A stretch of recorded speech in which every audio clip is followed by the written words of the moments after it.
Well, hello, Chandler. How are you doing today? Good, how are you? Good. So, tell us a little bit about yourself. Okay. My name's Chandler Miller. I am with the Wisconsin Department of Veteran Affairs in the Veteran Outreach Recovery Program. I am the regional coordinator for Region 2, which encompasses 8 counties consisting of La Crosse, Monroe, Jackson, Juneau, Adams, Buffalo, Trempealeau, and Wood County. I've been with the VORT program for about 3 years now, come August, and I'm also currently enrolled in grad school through University of Tennessee for their clinical social work program. So I've kind of been working in the social service world for about 8 years now. Nice, nice. You definitely sound busy. Yep.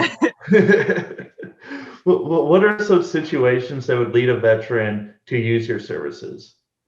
So the neat thing about our program is that we kind of work with a vast population within the veteran world.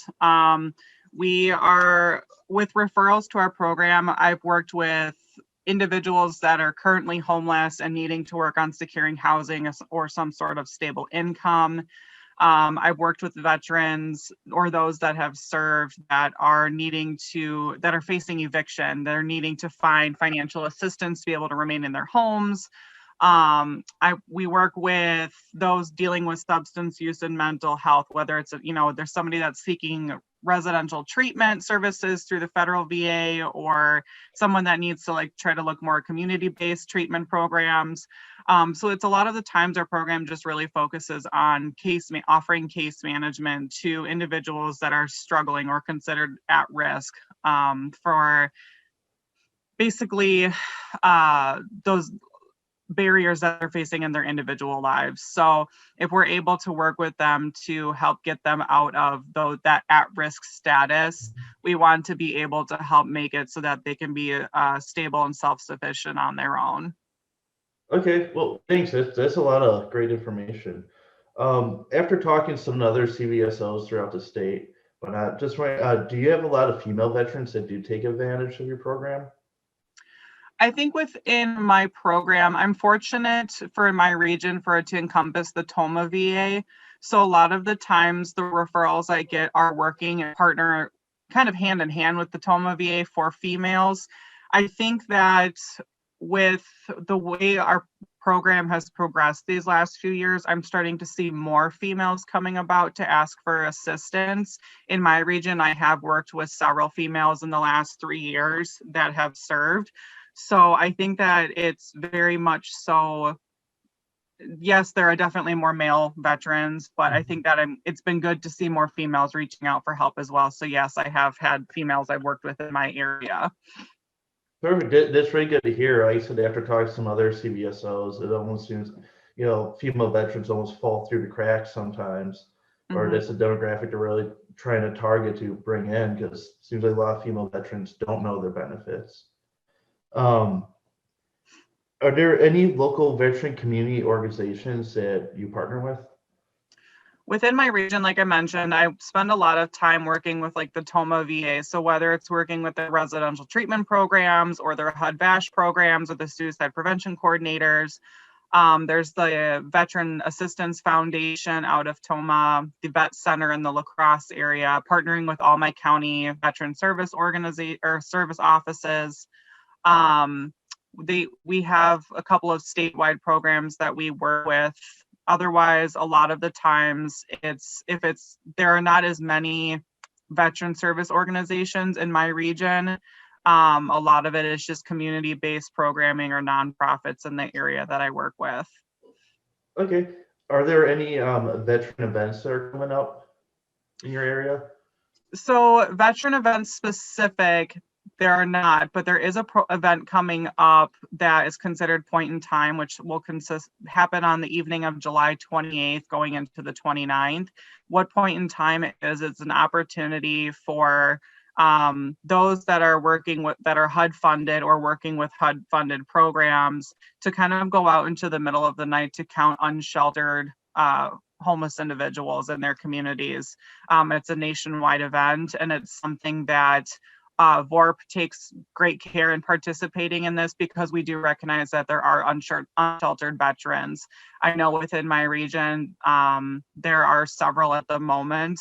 And so my goal is that hoping that we can include them in this data gathering when we go out that evening. And if they're awake, we'll give them resources and kind of one of those to-go kits that we've put together. A homeless kit is what we call it.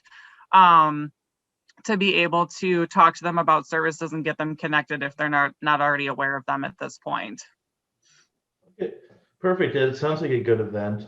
Are there any unique challenges that you guys face in your region? I think one of the bigger things I've noticed in my time with this program is that with it being a lot of the times between La Crosse County and Monroe County, those are pretty resource-rich areas. And I see a lot of times veterans are being referred to those counties, which sometimes takes them away from their home county and more hesitant to relocate. So there's a lack of shelter space.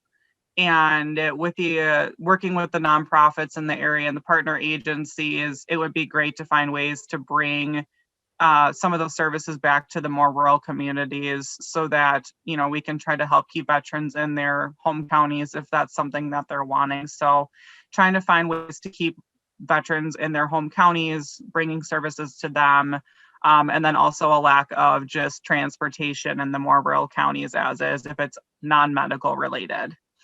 Yeah, I can see how transportation can become an issue, especially when from one county to another, how Right. that can play a big factor. Mm-hmm. With COVID been going on, do you know how COVID really has been affecting your region, and is there anything different you guys have been doing to deal with COVID? So for our program, we, just like everyone else, we're kind of ordered to work from home until further notice. At this point, we are back out in full capacity in our communities, providing that outreach and bringing the service to the veterans.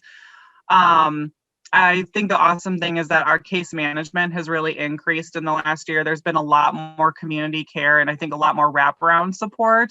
That getting individuals connected to services as quick as possible, whether it be financial assistance or emergency shelters. It's been great to see how our communities have partnered with each other to really help get individuals off the streets during COVID.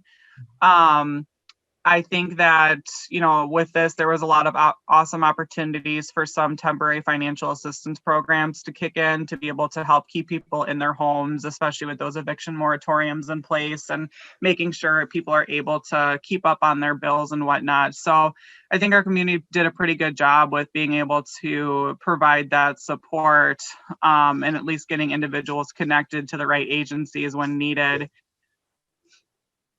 Cool, perfect. Another question I got for you. In Region 2, do you guys have a Veterans Court or Vet Court?